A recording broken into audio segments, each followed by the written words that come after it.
Good afternoon, everyone. My name is Liz. I'm the registrar at New England Botanic Garden and for the ELA, and it's a pleasure to meet you. Thank you for joining us for our afternoon webinar. We're going to begin momentarily. I want to do some quick housekeeping for anyone who needs it. We're going to be putting our questions into the chat. Today, I don't see a Q&A function on this particular meeting, so we're going to have to put the questions into the chat. As such, please make sure that you are tagging ELA office in that question. If you don't want anyone else to read the question, you can send it directly to us, to ELA office, and we'll cover it at the end. Or you can make it public to everyone. That will be your choice. And we're going to handle the questions at the end. So without further ado, Maylin. Thanks, Liz. Welcome, everyone. My name is Maylin Plummer. My pronouns are she, her, and I am the Interim Executive Director for Ecological Landscape Alliance. I am absolutely thrilled and so excited to welcome our speaker for today and our first of our lecture series for this year, a virtual lecture series, and welcome Carolyn Summers. What a great way to start the year, and just thank you all for joining us today. Our topic today is Natives in Design, from Formal to Naturalistic. This presentation is intended to discuss and discover and play around with how native plants can be used in a variety of garden situations, from formal front yards to more naturalistic mixed borders, and so forth. Our speaker, Carolyn, is the author of Designing Gardens with Flora of the American East, co-authored with her daughter, Kate Brittenham, of the revised edition published in February of 2024. Carolyn's photographs grace the pages of the Pollinator Victory Garden by friend and colleague Kim Eierman. After completing her BSLA, landscape architecture degree at CCNY, she began her career with the Trust for Public Land, producing an open space report for the Harbor Herons Project that has guided preservation efforts to create an urban wildlife refuge on Staten Island in New York City. Later, moving on to the city's Department of Environmental Protection as the agency's first director of natural resources. Notably, she implemented a native plants policy for all agency construction and restoration projects that continues today. Following this, she came to the Natural Resources Defense Council, leading a regional project to preserve and restore wildlife habitat and public access in the New York-New Jersey Bight. Carolyn is currently an adjunct professor at Westchester Community College with the Native Plant Center's Go Native Certificate Program. Most recently, she and her husband have created a nonprofit for their native gardens and the surrounding natural areas called Flying Trillium Gardens and Preserve. The gardens and preserve are open for public tours so that designers, gardeners, and homeowners will be inspired by the beauty of native plants in both garden and natural settings to create more of the same. And boy, couldn't we use more of that everywhere and around the world. So with that, I will transition over to you, Carolyn, and thank you so much. Thank you, Maylin, for that nice introduction, and thank you for all the work you're doing at ELA. It's a fabulous organization, and we should all support it. So let me get started here. Let's see. Whoops, why isn't it advancing? This needs to advance. Okay. It's not advancing, and I'm not sure why. Okay.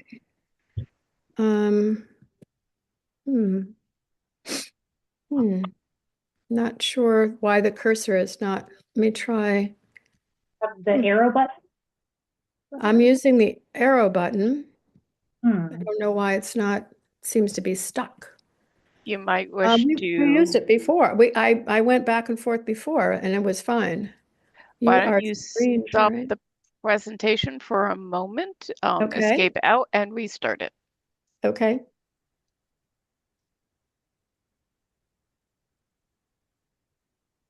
And while that's going on, I always find it really um, fun and a nice thing to see where folks are. If in the chat you want to say hello, if you want to, you can say hello and where you're joining us from. And while we work through getting the presentation, somebody did also post a helpful tip from Elaine. Make the slide the active function. Click on the PowerPoint screen. I don't know if you click on the PowerPoint, that might help get it restarted. Sounds like it went into a little bit of a sleep mode. Hmm.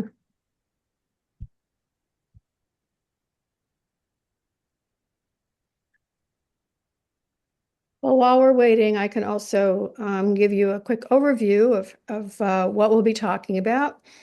And I'm going to start, as I always start, with the question of why we're using natives, why it's so important, and then how to make a difference, how we all as designers or owners of property, whatever, we can make a difference. And then I will start showing the examples from many different gardens, including some personal examples of our place here at Flying Trillium Gardens and Preserve. So hopefully we'll get this going in another minute or two.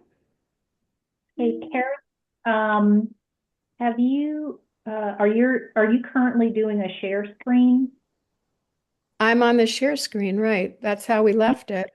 Yep. And then if you go to your PowerPoint, navigate to the PowerPoint.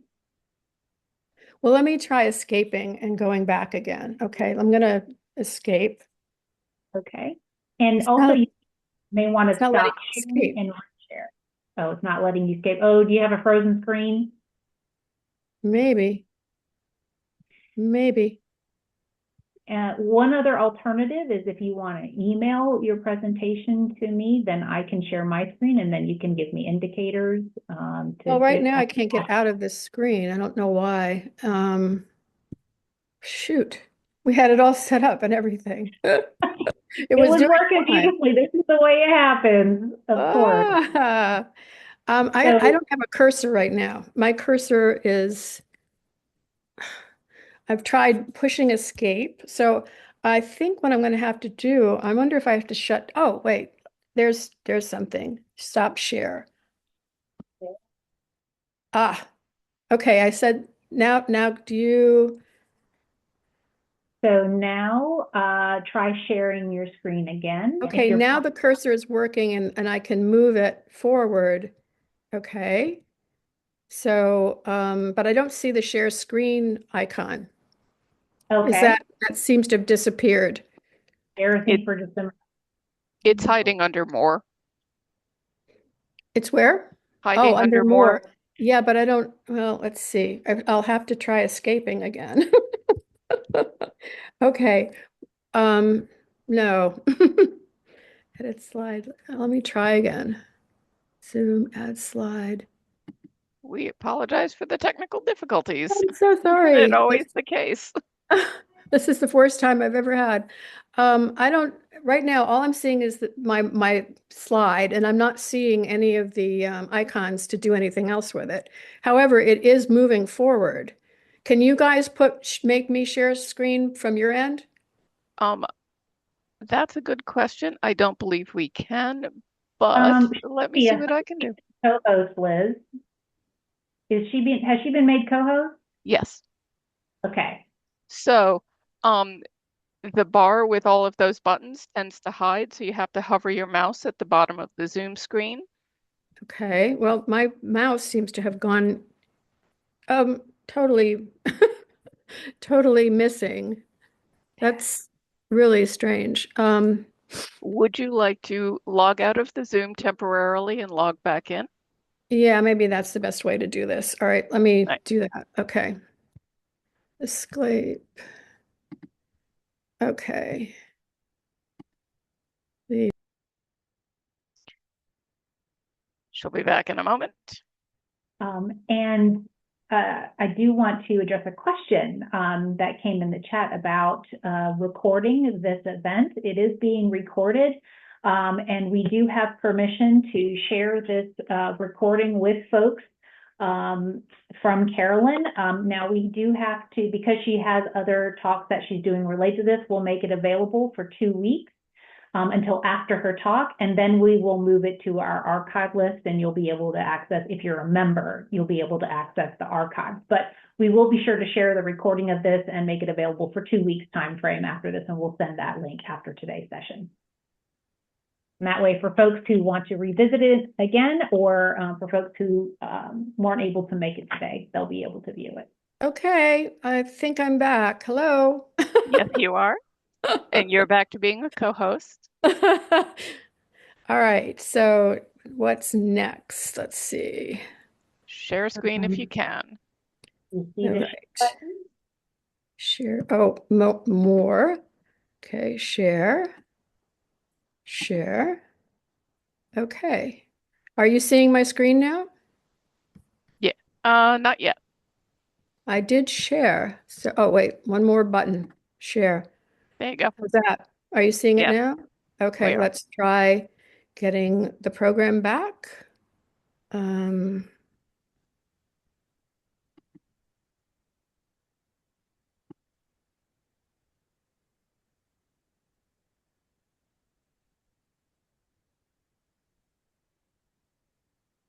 all right, let's see if this works.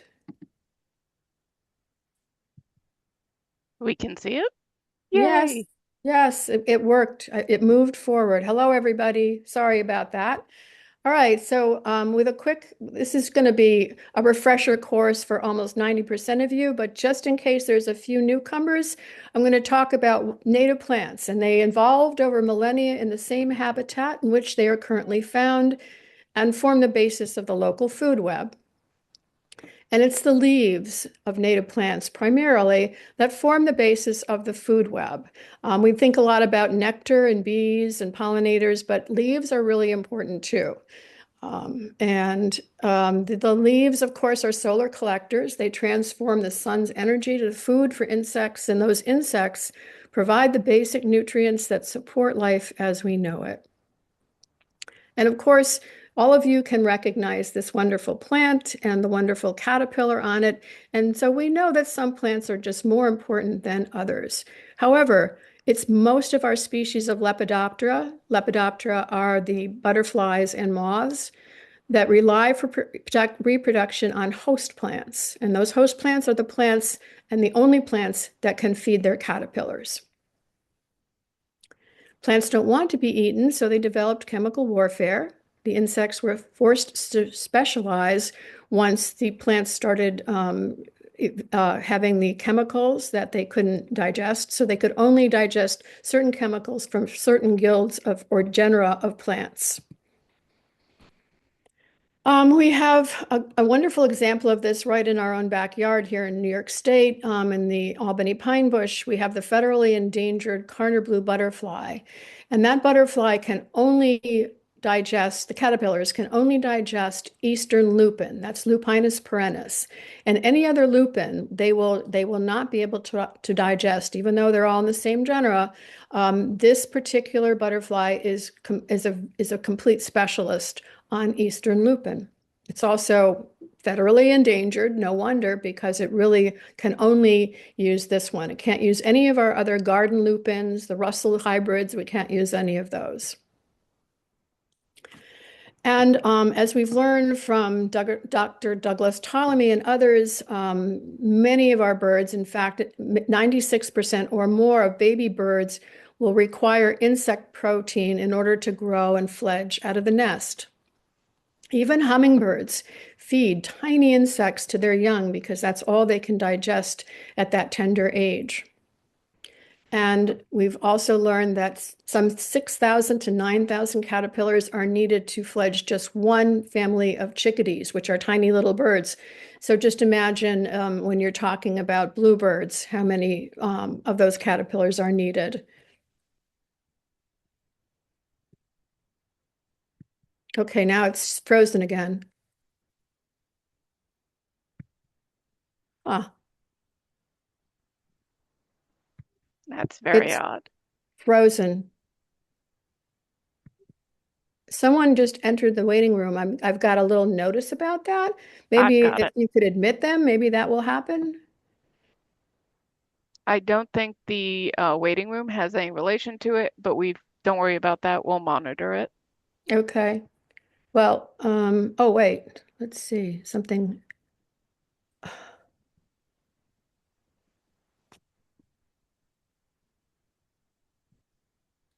I unfortunately am not familiar with the Macintosh that you seem to be using, so I'm not much more help, I'm afraid. I don't understand why this keeps happening. Um,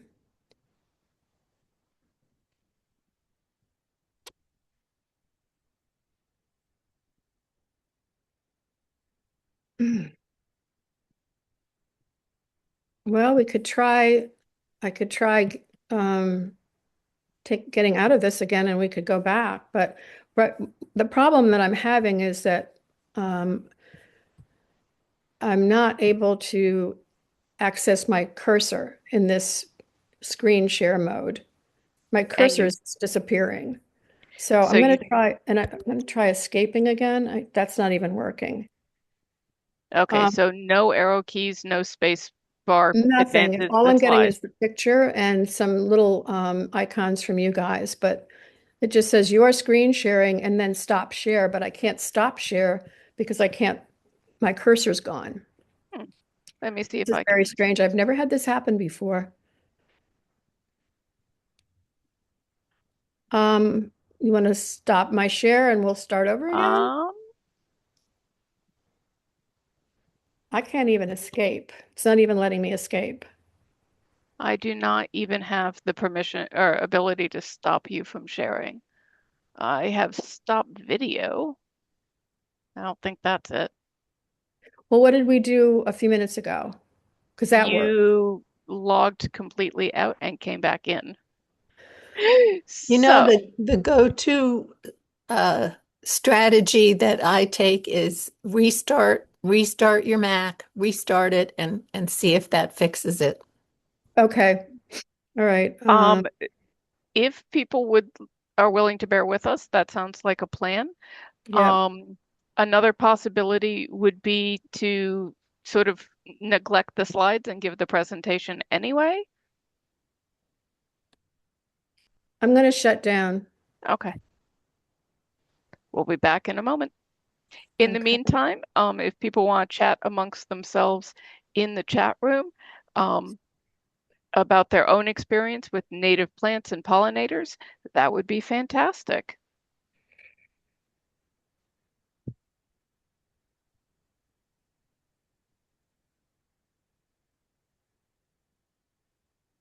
I'd be interested in hearing from anybody who's working on public land.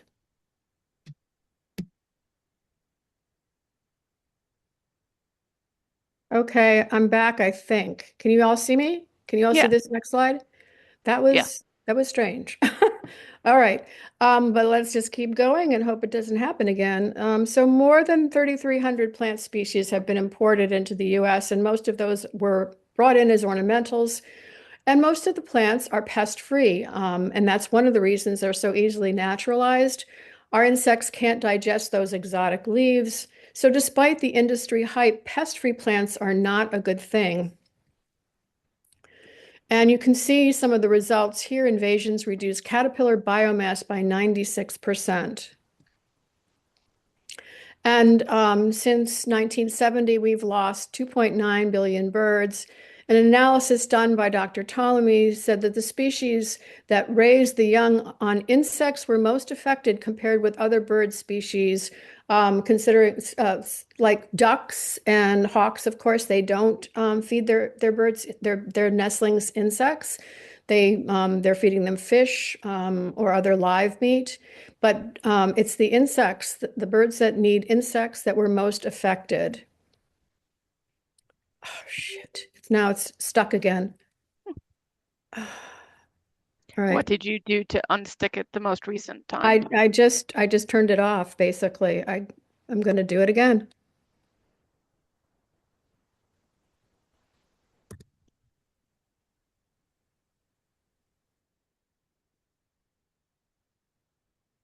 That's really strange. Okay, so another thing that we've learned recently, had some more bad news about butterflies. So some of our most common butterflies, like the great spangled fritillary, 55% decline, um, question mark, 55% decline, and American lady, 58% decline. This is going to Red be admiral, a one moment. 44.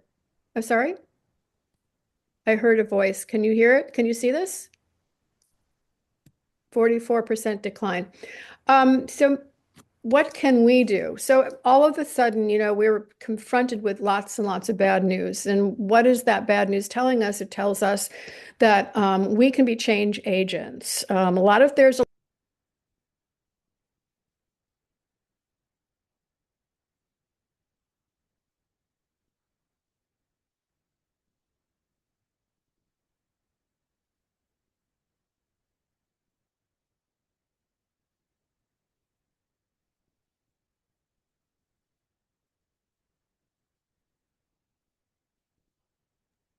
Carolyn, your mic had gone out, so I muted you to get your attention. I am sorry. Okay. All right. Can you hear me now? And Joan, we are Can you? aware of the mic difficulty.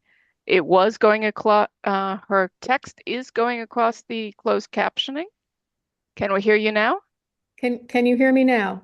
I cannot hear you, Carolyn. I am sorry. All right. Stop. I can hear Carolyn. I can hear Carolyn just fine. I can hear Oh, Carolyn. Yeah, I can hear you. I can I hear can Carolyn. hear I could, her. can you still hear me? Yep, yeah. Yes.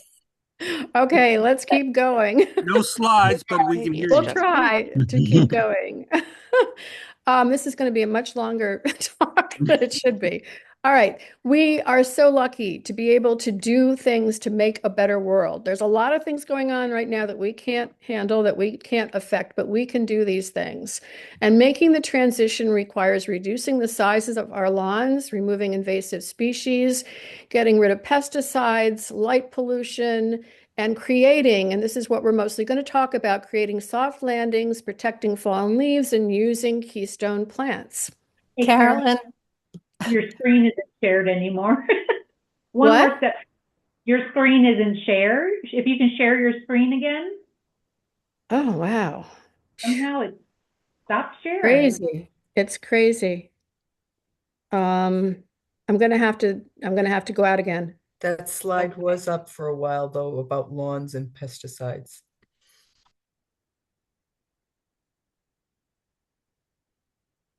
We're just going to say that all of the kinks are being worked out apparently in this one episode. So And hopefully can you see the screen now? no. no. All right, let me try again. It's nice to not be alone in this. Okay.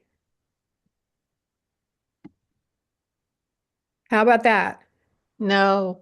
Shoot. It Um, stopped sharing. So is your share button? Can you check in the more? In fact, we only view you. We don't have the little gallery with the two leaders of this organization either. I have the gallery. I have everybody.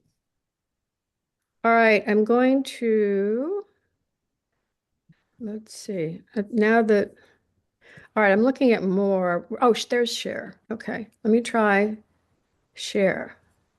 Share. You can see the screen now? Bravo, bravo, bravo, bravo. Can you hear me? Can you hear me? Yes. And can you see me? Yes. See the screen. All right, we will forge ahead. So in most cases, it's not necessary that we're going to have 100% of native plants. We can make do. I mean, this is my garden, my old garden, and there's a great big Japanese azalea right in the middle of that wonderful, mostly native outcropping. And so, was I gonna cut that out? No. I mean, leave some of your choice plants if you want to. And what we're going to strive for is about 70% native trees and shrubs.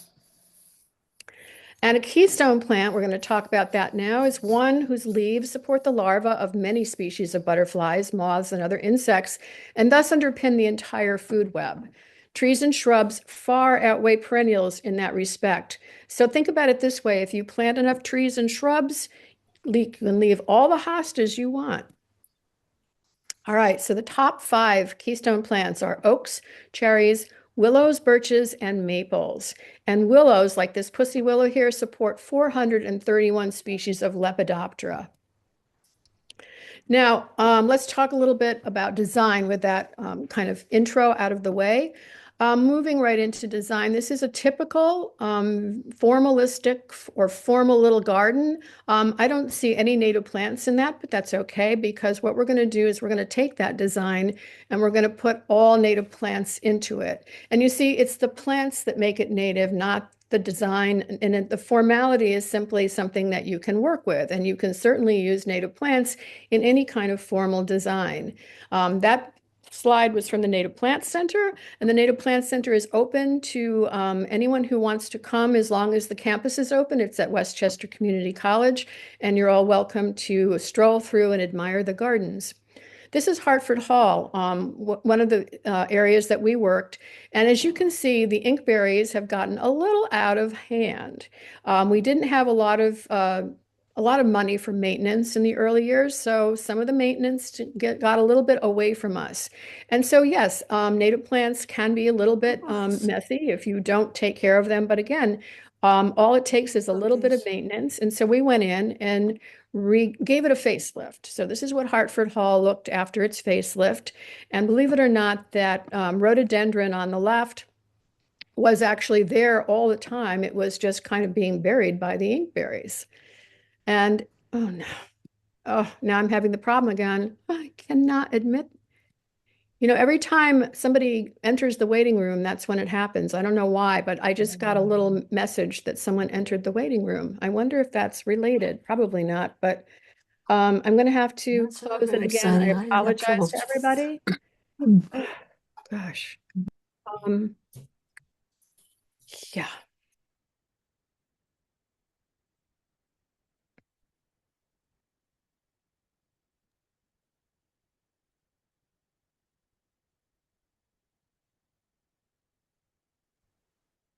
Okay, we're back. Can you hear me? Yes. Okay. All right. And this is what these are some of the plants that we used. And because it was meant to be a fall welcoming scene for all of the kids coming back from school, from vacation, we went with a lot of fall bloomers as well. And this turned out to be a real success story. This is October Skies, and some of you probably know this plant, but it has lovely, beautiful foliage even when it's not in bloom, but it's a star in the fall.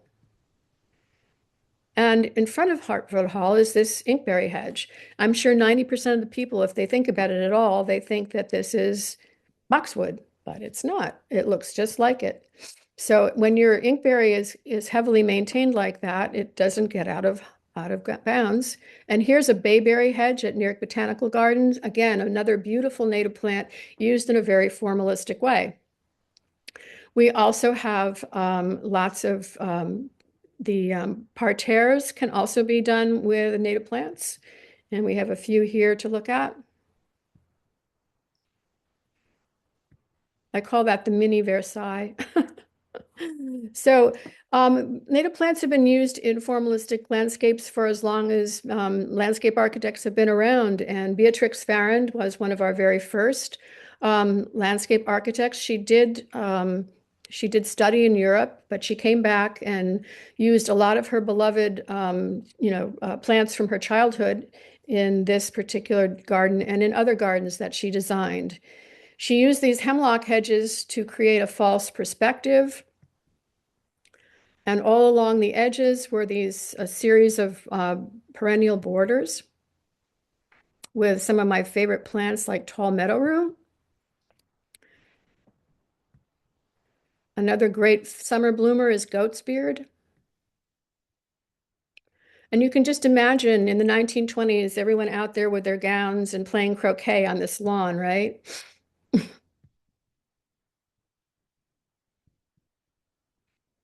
So we will leave the Hudson Valley now, and our next slides will take us to the Catskills. This is Time and the Valleys Museum in Grahamsville, New York. Landscape by my friend Barbara Stano, and she used all native plants in this parking lot here. And you can all recognize Potentilla fruticosa. But this, you may be surprised to learn, is not a privet hedge. It does look like a privet hedge, and if you wanted to look like a privet hedge, you could use this particular native plant. Oh, shoot. There it goes again. Every time it happened again, every time someone enters the waiting room, it pops up and it stops me. So I'm going to just do what I did before. Bear with me. I do apologize, but I do think if we could stop that from happening, maybe that would. I will see if I can automatically admit people at this point. Yeah, maybe that would help. Okay.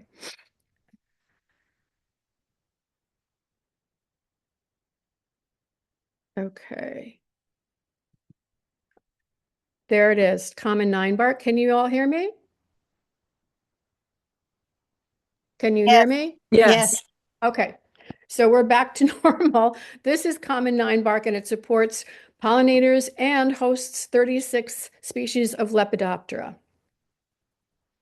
And in the corner here, this is a particularly awkward in terms of planting, in terms of the ecology. This is a very hot spot. So this little corner faces southwest, but we have bayberry and shrub hypericums, and they're doing just fine in this very difficult site. And the hypericum shrubs are one of my favorites, and they are very, very tough. You can use them in all kinds of situations. They attract bees like mad. And the other thing is they're deer resistant, very deer resistant. So it's a great plant to know if you're not already using this. So my friend Barbara had another client further up in the Catskills. What you're seeing now is a brand new retaining wall or series of retaining walls that are literally holding up the road behind those trees. And this is a historic house. When you see how close the house is to the road, that was very typical in those days. But this house is literally hanging off a cliff. So we have a series of natural cliffs and these man-made cliffs. And now I'm going to show you how close the house is to the road, so that if the road fell into the house, there would go the house. But this whole area is being held up by these new retaining walls and these new plantings. And the house itself has a magnificent view of the mountains because it's literally perched on the edge of a mountain. So we have lots and lots of native plants used here to hold the soil and to keep any erosion from occurring and undermining the house. Right in the front here, we're using Deervilla lanicera. And throughout, there's many different plants. I can't go through all of them, but you can see here in the foreground is another hypericum and butterfly weed. You can probably see the little cones still sticking up on the edge there. And wherever you get a chance, they actually managed to squeeze in a little tiny frog pond here. Whenever you can add water to your surroundings, you're doing a wonderful benefit, and it will just create so much diversity. And as you can see here, good luck trying to count all 7 of them. And here a little bit further away, not too far away, this is Tannersville. We have a house where there's no lawn at all. The meadow has completely replaced the lawn. And I'm just going to do a 360 around the house here. A few paths have been mowed through the meadow. But this is the yard. Now we're going to take a little detour further south, and we're going to visit Mount Cuba Center, which for those of you who don't know, it's sort of like Garden in the Woods southern version, or mid-Atlantic, I guess you should say. And even the parking lot is beautiful. So this is all native plants in this garden, and focusing on the mid-Atlantic, but there are plenty of plants that are native to us up in the northern reaches and plenty of plants from further south. And we happened to be there when many of the azaleas, the native azaleas, were blooming. And of course, most of the trilliums, they're very well known for their trillium collection. And it is primarily, there are some formal areas right around the old house, but most of it is done in a naturalistic type of way. And so here we have red buckeye. For those of you who have not used this plant, it's spectacular. It's a great hummingbird plant. And we grow it up in the Catskills, even though it's not native to the Catskills, but it's perfectly hardy, just as the Carolina silver bell is also quite hardy up in our area. And here's a beautiful understory with bluets, ferns, azaleas, and pachyra all mixed in together in a wonderful way. Here we have the bluets growing in the midst of mossy areas underneath some evergreens. And this is phlox, tiarella, and more of the bluets. But they have magnificent understory plantings. I really love this particular view of a meadow there that they created. I think from a design point of view, you have trees on either side of this opening, and then the opening and the field, and then of course the dogwood in the background to draw your eye out into this meadow area. It's beautiful. And here we have Cercis canadensis, a tree I'm sure everyone's familiar with, but what caught my eye were these funny ball-shaped on the trunk of the tree, which are actually the flowers. So the flowers come out. I guess this must be I've never seen one this old, and so I guess when they get old, they can actually make little balls of flowers coming right out of the trunk, which I thought was just fascinating. Here at the edge of a marsh, we have golden club and swamp pinks. Both of those plants are quite rare in nature. It's interesting to see them used here in this design. And here we have the other side of the pond. And what's really kind of amazing in this, to me, because I love old trees, are these tulip trees. But I do have to make you aware of something that one of the curators told us about, which is that they are losing their tulip trees because of climate change. So some of them, of course, are aging out. You can see these are large, old growth trees, but in fact, they're not planning to plant new tulip trees because they're seeing that the projections of what climate change will do to their garden means that tulip trees are not going to be a part of it at some point. I also really love the way they used this dead tree that came down and just gardened around it with Carolina spring beauties. And here we have another similar situation where they've taken out a tree, but they've left the stump and just gardened around that with many azaleas. And that blue haze in the background there, that's Phacelia bipinnatifida. It's an annual, and it's also called bee's friend. That's the common name. And they use that a lot. And I guess it's actually self-sows for them, which is wonderful if you can get it to do that. I've been working on that in our own areas of soft landings, and it seems to be coming along, but you have to keep planting it for a few years before you can get it to come back regularly. So you can see it's in the background there, way in the back. That sort of blue haze is the Phacelia. And these pink ones here, I wasn't sure what they were, but they have the sign. So this is violet wood sorrel, which I had never seen used as a ground cover because I thought they were just too small, and I didn't realize that they would make more of themselves, but they do. So Mount Cuba does release new cultivars into the world. And this looks like a really good one. It's got that purple design on the leaves, which is really quite stunning. And here we have a nice path full of Tiarella cordifolia, some Phacelia in the background. And it wouldn't be Mount Cuba if I didn't at least have one photograph of the trilliums. And so here we have some yellow trilliums that are happily making their way through the Tiarella and the phlox, woodland phlox, and some others. So let's leave the south and we're going to go back up to suburban Westchester. And we're going to visit Sarah Stein's garden, which was made famous in her book, Noah's Garden. I hope some of you are familiar with the book. It's a wonderful book, all about how she realized that by gardening in traditional manner, she was actually killing the things that she loved the most. So this is the upper window there that looks out from her office where she wrote. And the people who own, she passed away about, I don't know, 15 or 20 years ago. And the people who own the property now have been very respectful of her legacy. And they do open up sometimes with the open garden days. So you can actually visit this garden. And here you have the wood poppies and the river birches that she planted. There's some rhododendrons back there. Here you see golden groundsel used in a magnificent way, really making a very beautiful pathway.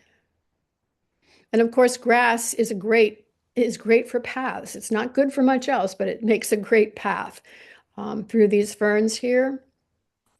This is her pond, and I draw your attention to the rock on the opposite side of the shore, that large mound, which is actually completely covered with rock polypody. Now, rock polypody does not grow fast, so to have a complete coverage like that is kind of stunning to have that. I mean, she was very lucky, and she was very smart in that she recognized how significant it was, and she didn't try to mess with the rock or plant other things. She just let the rock polypody take its time. Here, the same kind of deal. There was a very marshy area near the pond, and I think she probably added the bloodroot and the yellow trillium, which don't naturally grow in Westchester, but pretty much what you see, I think, is what was always there. This is mayapple, and mayapple was probably there all along. It's a pretty extensive stand of it. Lizard's tail is growing along the edge of the pond, and if you have a large enough area of lizard's tail, it has the most heavenly scent. A breeze will bring you the perfume.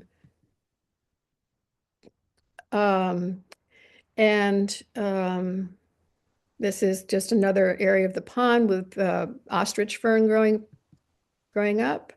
Here's some pachysandra that she planted, and beach plums. And I just want to mention here that cherries, all of the plants in the cherry family are native ones, are probably second to the oaks in terms of how many Lepidoptera they support. So they are one of our chief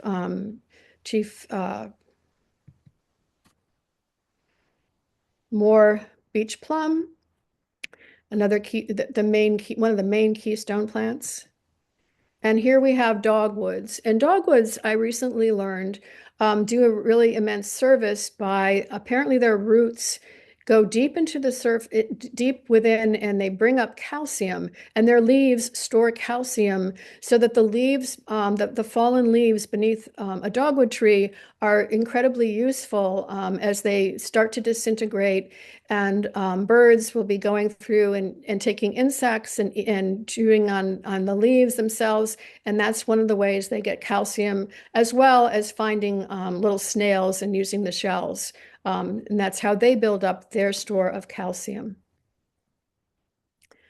And this was her patch of Trillium, another Trillium that she planted. Okay, this is another private residence, and this one is going to display the most fabulous examples of what we call soft landings.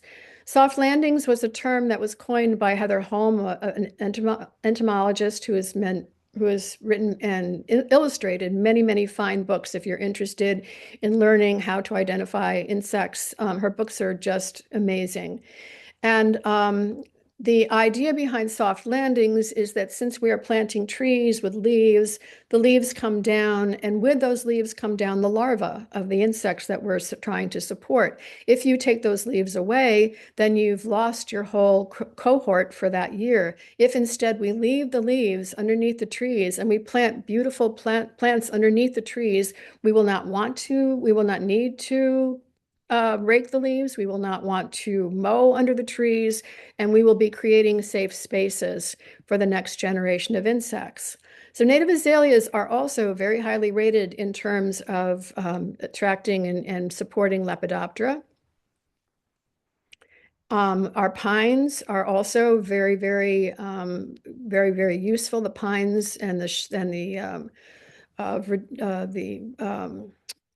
all of the other pine trees all together with junipers, and they all together, there's about over 200 species that use these. And so you can have a dwarf, you don't have to have a giant white pine in your yard. You can have one of these dwarf white pines and also do some good. Calycanthus is a beautiful plant, has an interesting scent, but it's only probably only a couple of Lepidoptera used it. But here we see these are mature understory plantings that have been in place for some 20 years and are growing, and all of this is supporting lots and lots of insect life. These areas are not raked, they're not maintained, the leaves are allowed to fall, and we create these safe spaces.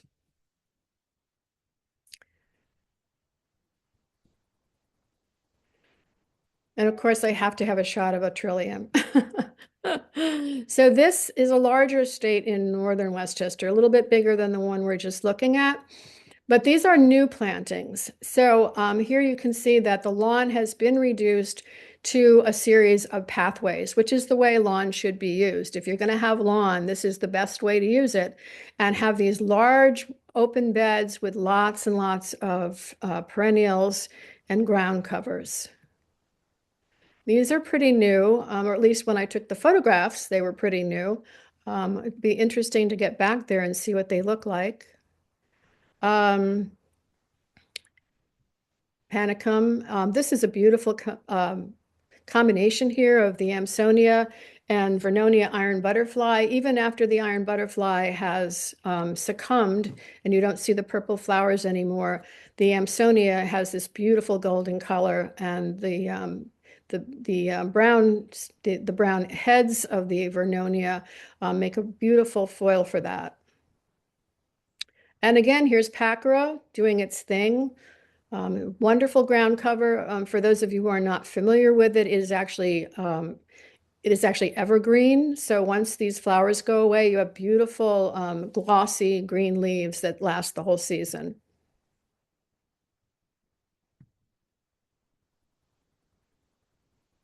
Here's some more of the same. Here's a new pond, new plantings around the pond and the brook that outlets from the pond.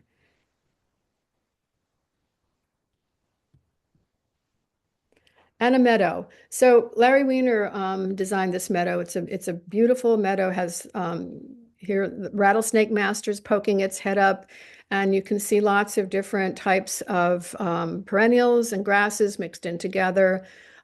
He's famous for doing a swath here, a swath there of different types of perennials mixed in with the grasses. That was a solidago graminifolia. And I will draw your attention here to the very detailed edge of the meadow. So this is a very defined edge. and it separates the meadow from the rest of the garden. Here we have this is still the same property. These are trees that had basically deer have been eating the understory, and the understory is being restored, which is not that easy to do. But here you see a wonderful planting of Carolina silverbell,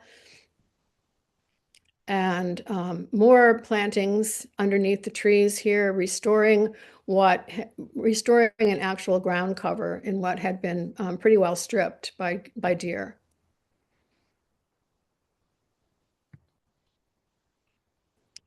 And a new edge to the pond. So what we've been seeing so far, I think we've been seeing some very good examples of visible signs of stewardship.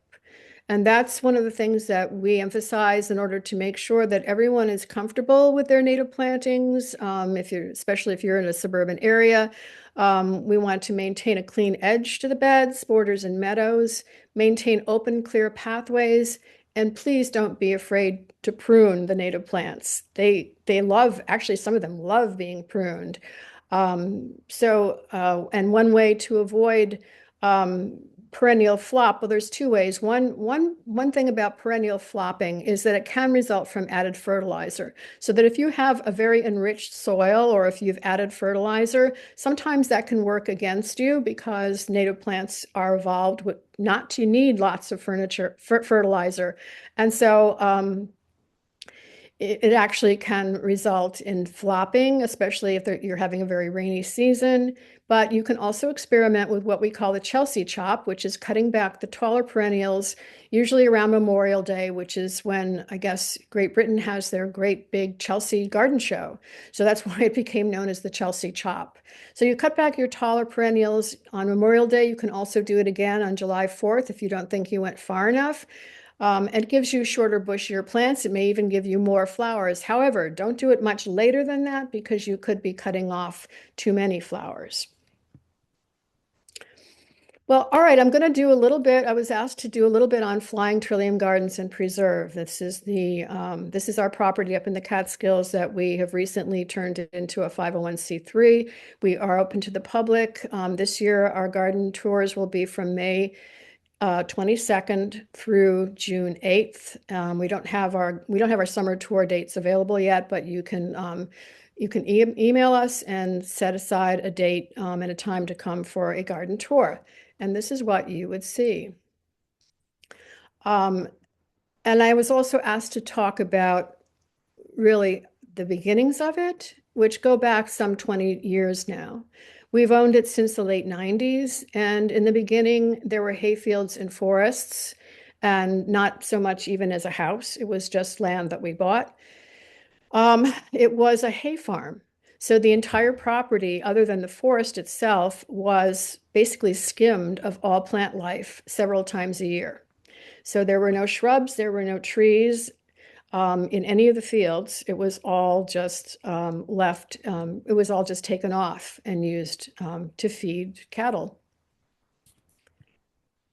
But you can see that over time, these are recent photographs. Those hayfields have become something else, something very, very different. And we are blessed with tons and tons of asters and goldenrod. In the far left, you can see the tall white goldenrod at the very back there. And what the meadow plants do is they kind of sort themselves out according to moisture regimes, so that some plants will be happier in some plants. So it's not all homogenized. Everybody picks where they like to be. And of course, we have added to it in certain places. But here you see milkweed, which is up on a much drier area, and you don't even see milkweed in some of those other fields. So the disturbance, specifically our disturbance, we have created opportunities. So along the driveway, we have swales, and those swales can make great places for gardens. And your well-dressed swale invites water infiltration. So if you plant your swale, the water, instead of rushing out and into the next available sewer, it will infiltrate the water, which ameliorates the flooding And it also will take up some of the nutrients. Here we have another planting in our swale. And to me, a swale is a terrible thing to waste. We also have them along other parts of the driveway. And here you can see the Joe Pye looks like it's a little short. It's actually planted very deeply in the edge, in the swale along the edge of the driveway. Oh, and that's Celeste. Hello, Celeste.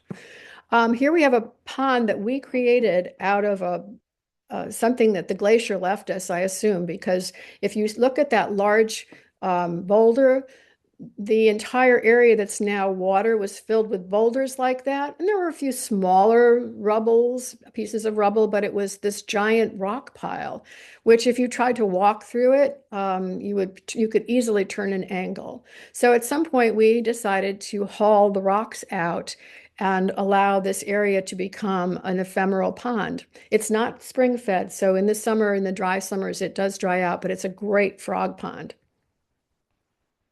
Here are some people touring the property, and they are up just on a little rise above the pond, and they are about to enter the woods on the left there. So we'll take you for a quick little tour through the woods.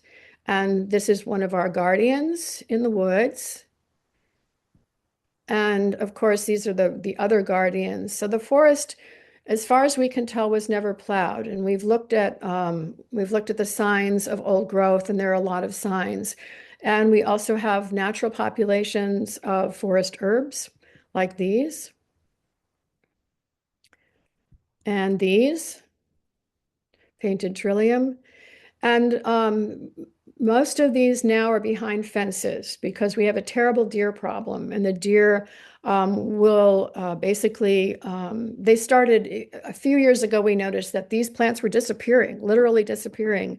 And we put the best areas behind fences, and we're trying to bring these back. And we've been very, very successful with the pink lady slippers. Okay, this is our bog trail, and this takes us into the heart of an actual kettle hole bog. The bog was cored by forest historian Michael Kudish, and he declared from his science that the bog is actually 9,000 years old, and it's some 24 feet deep. This out here is our deer-proof testing grounds, and we call it the solar field because, of course, there are the solar panels, and the solar panels make a great foil for all of these different garden beds. And we test the plants out here to see what the deer won't eat. Not much. And here we have our welcome center. So for those of you who are coming to visit, which we would love to see most of you, all of you, as many as can come, we have in going out and back of those trees, those big trees in the foreground, that's where the parking area is. And people walk up to the gazebo here. And in the gazebo, we introduce ourselves, we talk about the tour, and sometimes if you're really, really lucky, we'll have a new moth. It doesn't happen every year, but we've been lucky 3 years in a row now that we've been able to find a cocoon and keep it and let it hatch inside the fish tank, and then our tourists get to release the giant Cecropia moth. So here we're inside the garden now. So before these two slides, we've been outside the garden, the actual garden, and we've been in the preserve. Now we're going to talk about what's inside the garden. So we have perennial borders, shrub borders. This particular pergola is meant to keep the deer out. So the whole entire garden area, we estimate somewhere between 10 and 15 acres is enclosed with a deer fence. And we have a small pond inside the fence. This is the lupin meadow, which was started in 2004 and is still growing lots and lots of lupins. I don't think we'll ever get the Carner blue butterfly, but you never know. Prairie smoke is a beautiful plant that grows in this same kind of area where this is the sandiest part of our property. So the property, one of the things that makes it so interesting is thanks to the glacier, we have the Kettle Hole Bog, we have sandy outwash plains, and in the front of the property along the side of the road, we actually have yucky clay. There's a few things that will grow in that though. That's where the old fields, primarily the old fields are. But we were able to get basically a little facsimile of the Albany pine bush growing right out here.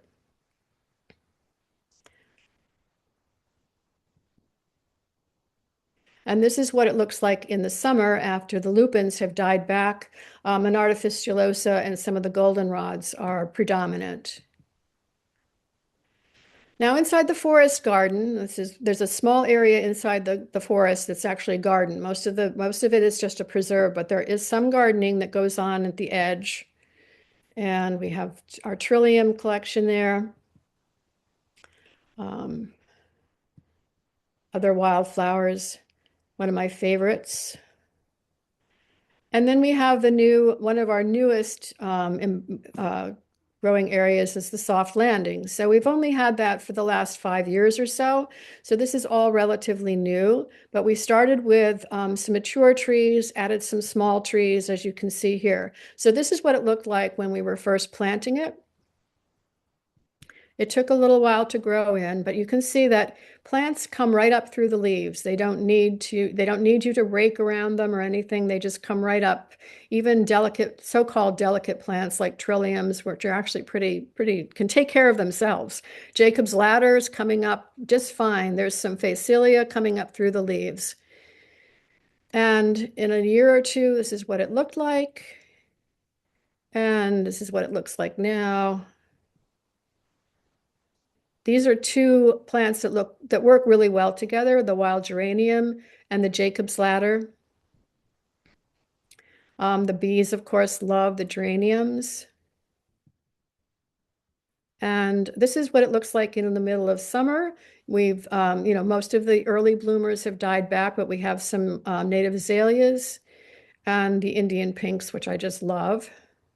And this is what it looks like in the fall. The leaves will fall. They will be left where they are. The lawn pathways, actually, the leaves don't usually stay there. Usually they just get blown away because there's nothing on the lawn to catch them. So they wind up we don't usually have to rake those areas. They usually take care of themselves. And this is the last perennial border that we will look at. And this is June, July, August. And this is the entire backside. And I hope you'll come and visit us. I hope you enjoyed that little tour. And I'm going to make a shameless plug here for the Native Plant Center Conference coming up Monday, March 16th. It's a morning conference, not a whole day conference, but we've got some great speakers lined up. And I hope all of you can take down this information and feel free to contact us if you would like a tour. And with that, I will turn it back to our hosts. Thank you. Thank you, Carolyn. I'm glad we got the technical issues worked out. I'm sorry to everyone that we had those. Please feel free to add your questions to the chat or to raise your hand. I did see one question in here, so we'll start with that. Carolyn, did you get the 9-bark to grow into a hedge? So they were planted very close together, and they were pruned just like you would prune any ordinary hedge.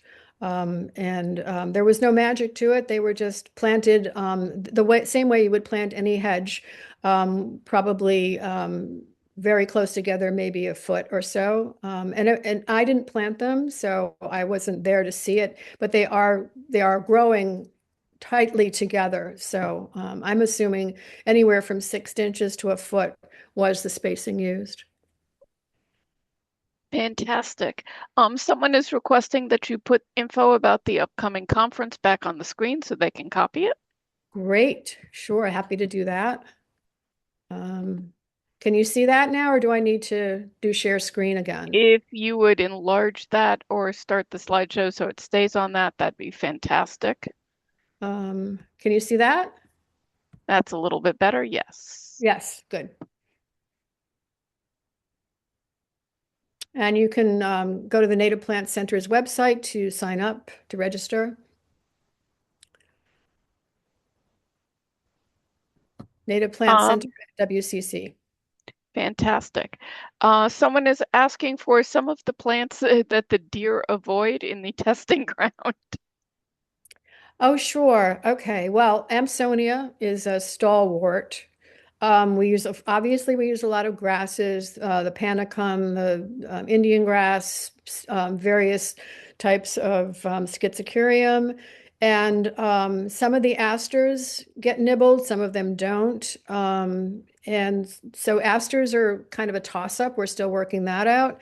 The lupins are deer proof, which was a big shock to me, and I'm very happy about that because now I can make a whole nother lupin field out there. Um, uh, what's the agastache is deer proof. The Monarda fistulosa is they'll nibble it, but it's pretty deer resistant, unlike the other Monarda, which is not deer resistant for me at least. I know some people say that bee balm is deer resistant. I have not had that happy experience.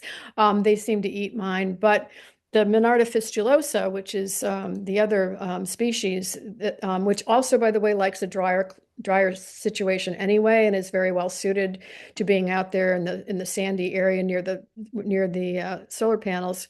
That doesn't seem to get nibbled as much, and it blooms, and they just taste it, and I don't think they like it. It actually has quite a taste to the leaves, which is probably why it's called wild bergamot. What else? Monarda punctata is another one, another Monarda, which is a biennial, but they don't seem to bother that. Is that I could go on and on, but that's probably enough. Oh, I don't know. I think we're all looking for deer-proof plants. Um, Bayberry. um, so I have a question. Since they don't appear to have any more in the chat, I'll make this a last call for the ones questions in the chat. But my question in the meantime is, can you recommend some plants for the swales beyond irises? I saw a lot of those, but Yeah, yeah. I'm not a horticulturalist, so a few more would be lovely for me. So cardinal flower is a good one. Sometimes deer will eat that, sometimes they won't. The lobelia, the blue lobelia also as well. The eupatoriums, the Joe Pye, bone set, which is another eupatorium, and there are a lot of sedges that look very nice in there. The Asclepias, the milkweed, swamp milkweed, that's a good one. Mimulus ringens, which is monkey flower, that's another good one. And that's somewhat deer resistant. That all sounds fantastic. We do have another question in the chat. Someone would like to know if the deer bother wood poppy or Virginia bluebells. That's a good question. Virginia bluebells, no, and I don't know if it's because they're not with us for very long, but that's a good one. And it's of course ephemeral, so it goes to sleep very quickly. I don't know, maybe it goes to sleep before the deer can get it. And yes, the what was the other one you mentioned? Wood Styloforum. poppy. That one is definitely somewhat deer resistant. What about mayapple? Mayapple, that's another good one. Yeah, I didn't talk as much about the ones for shade gardens, but those are really good deer-proof ones for shade gardens.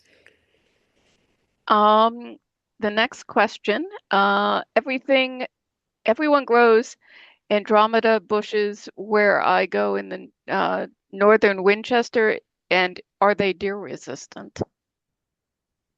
Andromeda, Uh, yeah, that's what they're calling that's it. what it. Okay, is Andromeda native? Maybe there is a native Andromeda, but the one I'm thinking of, I'm not sure which Andromeda you're thinking of. I'm not sure I'm familiar with that. That's all right. Andromeda. Any last questions for the All right. chat? Okay, great. Thank you all for joining us. All right. I'm going to pull this to an end. Thank you very much for your presentation, Carolyn. Your garden is beautiful and inspiring, and Thank you. I hope to be able to visit it someday. I hope you can visit too. That would be lovely. All right, everyone. Have a wonderful day, and we will see you at the next ELA webinar. Thank you.